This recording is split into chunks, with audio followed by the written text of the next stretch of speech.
it happens behind closed doors, and often the victims are afraid to speak out.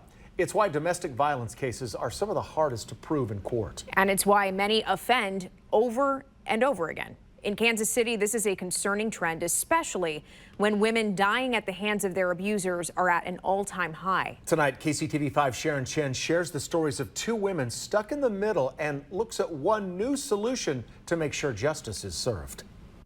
I had a concussion for a full week. You can see and hear these words. He beat me to the point where both of my eyes were black. But few of us have truly lived it. From every single morning I got beat up. These two women have. He has even held a gun up to my head before, multiple times. Domestic violence, which they call hell. He has put a knife to me while I was pregnant. In many ways, they're still living it, just in hiding. I'm just scared that one day he might find me. And unlike what some of us may think, it wasn't just a matter of walking away. Because every time I tried to get away, I would still get beat on. He would always take my phone. I couldn't get a hold of anybody. I couldn't call the cops if I tried. Even when they called for help. He would go to jail for 2 days, approximately 8 times, where I called the police on him and nothing was done about it. Their stories are not unique. Every day. The shelter is full every day of the year. Courtney Thomas, president and CEO of Newhouse, the first domestic violence shelter in Kansas City and the only one located in the urban core of our community. What we have right now is a community crisis on our hands. Let's take a deeper look at this crisis. Missouri ranks top 10 in the nation when it comes to women who have died at the hands of domestic violence. Kansas City is second in the state for domestic violence calls, which according to KCPD, officers respond to 5,000 DV calls a year. That averages to 14 calls a day. But the problem is many of those calls don't lead to justice. There are so many times that our clients have called the police and there are no charges pressed.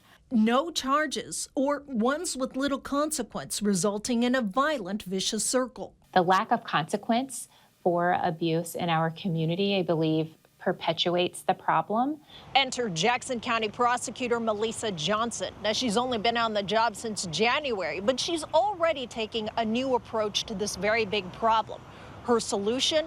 Stricter penalties for domestic violence charges filed. Right now, 90% of domestic violence cases are handled at the municipal or city level. But what if there was another way? We do not have a municipal jail with adequate space.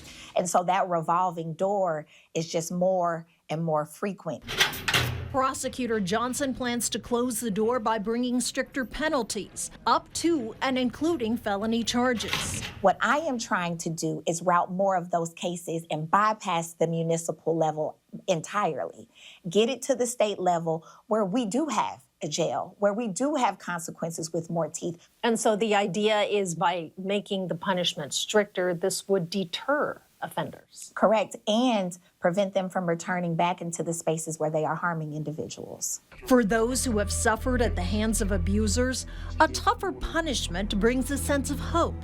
If those charges would have been in place, I probably would have never even gone back to him.